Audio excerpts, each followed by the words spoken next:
తెలుగు రాష్ట్రాల్లో సంచలనం సృష్టించిన ఐబొమ్మర్ రవిని సైబర్ క్రైమ్ పోలీసులు విచారిస్తున్నారు. 5వ రోజు కస్టడీలో భాగంగా ఆధారాలను రవి ముందు ఉంచి విచారిస్తున్నట్టు తెలుస్తోంది. మరోవైపు ఇవాల్టితో కస్టడీ ముగినుండడంతో మరోసారి కస్టడీ కోరే అవకాశం ఉంది. ఇవాల్టి విచారణలోనూ రవి పొంతన లేని సమాధానాలు చెబుతున్నట్లు సమాచారం.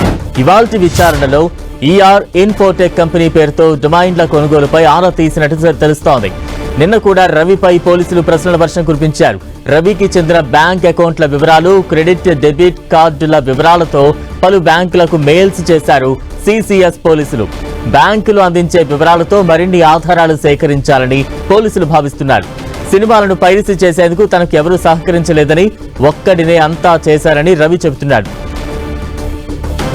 పైరసీ సినిమాలు చూసే అలవాటుతోనే పైరసీ సినిమాలను అప్లోడ్ చేసినట్లుగా రవి చెబుతున్నాడు. తాను వెబ్ డిజైనర్ కావడంతో స్వయంగా వెబ్సైట్ క్రియేట్ చేసి పైరసీ కంటెంట్ అప్లోడ్ చేసేవాడినని రవి పోలీసులకు చెప్పినట్టు తెలుస్తోంది.